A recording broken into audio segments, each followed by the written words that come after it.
Oh, the dude that got owned by Natsu and Sting is back with a vengeance. Let's go.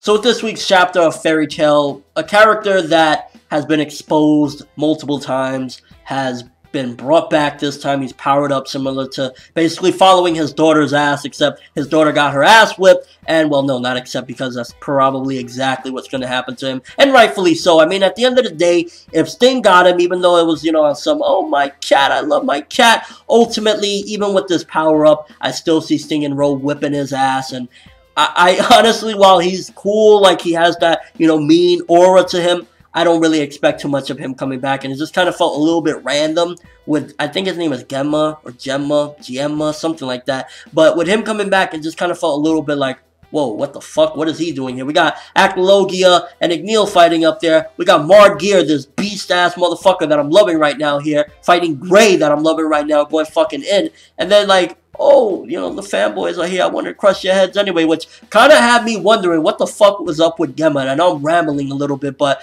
he was like telling Natsu, which if anything I thought he would have had a grudge against Natsu, he's like, I have no issue with you, and I'm thinking to myself, do you not remember when he stormed into your guild and basically embarrassed your fucking ass, like, huh? So the chapter starts off with Gray continuously going in, and you can see that he's such a beast that Geer for a second had to bring in some reinforcements. And the only redeeming quality for me at this point with regarding Jiemma, or Gemma, whatever the fuck his name is the fact that he's still keeping intact his pride. He's like, yeah, after I get through with these motherfuckers, don't get it twisted, Geer, I'm not a member. I'm gonna do you in next. So he's still keeping in his pride. He's still ultimately trying to hold in that he's a badass. So I guess I kind of respect that in that aspect of like, yeah, no, I'm not a member. I'm gonna fuck you up next. So that was cool there, but in all honesty, it just felt a little bit out of place, and I think we needed more of this firepower to take out Geer, although Gray has been doing a good job. So maybe it was that Mashima didn't want like to have everyone jumping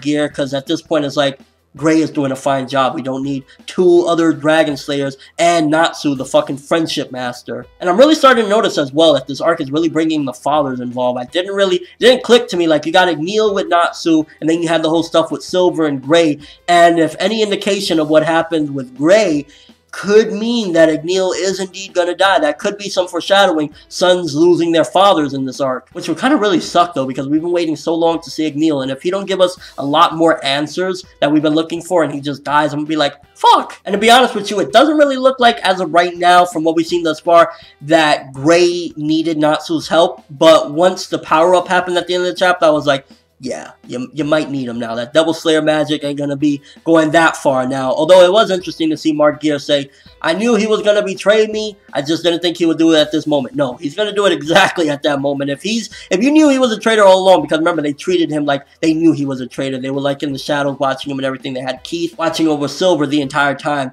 Don't you think he would have fucked her over at the perfect time? And the fact that it's been 400 years since Geer has gone this serious and his emotions have gone this out of control speaks volumes about what Gray brought to the table, because Natsu and the two fanboys weren't cutting the mustard. And is it just me, or did Geer's design in his perfect demon form look very similar to like a mini Acnologia? He had like the same type of look, except he's not a dragon, and I was like, was he inspired by him, or what's up with that? And he's very close, and look, maybe he has the same type of power as well. And it was also interesting to find out that Tartarus's name comes from him, because his full name is Geer Tartarus. So trivia, I guess, and I guess it kind of again speaks of how strong he is, that he would allow them to be named after him, even though I think End was supposed to be the leader of Tartarus, if I'm correct. And with all that being said, alright chapter. It was kind of building up even more power for Geer, and to kind of make an excuse, I guess, for Gray to use Natsu, because prior to that 400 years, I've, you know, got a man boner now, I'm ready to fight shit with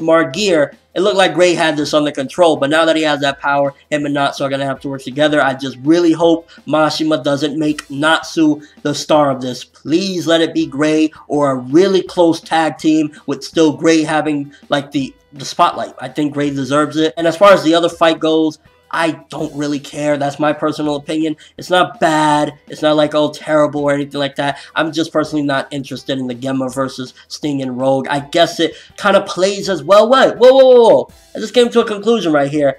That's also another father. So I think this is Mashima's way of saying this is like the father arc, because he was like, you know, the father of the guild, Minerva's father as well. So yeah, I guess it adds a little bit more value to the whole theme of sons and fathers. Some of them are bastards, some of them were good. And I still don't give a fuck about Genma. You got owned by Sting and Natsu, and this little power-up ain't gonna do shit. I honestly hope Sting and Rogue beat the fuck out of him. But Geer still got me hyped. Geer, you still look like you're about to do big things, and I'm looking forward to it. So with all that being said, fine chapter this week.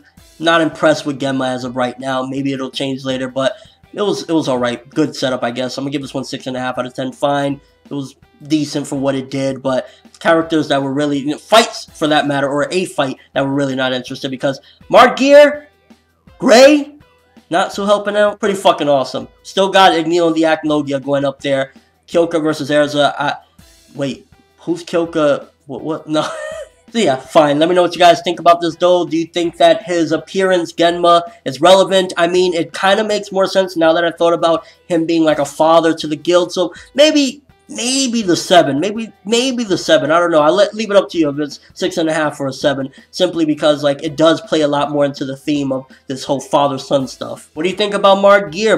Geer Tartarus. I'm like, Geer, I'm really liking you right now. Please don't get exposed. And do you think there's any connection between him and Acnologia, with them having a similar design and his perfect demon state? But that's all I have for this review. Thanks for watching. Hope you enjoyed. If you liked anything I had to say or enjoyed the video, drop me a like or own Genma, whichever one works. And if you haven't subscribed, if you could do so as well, that'd be awesome. I'm ForneverWorld, and as always, people, have an awesome day.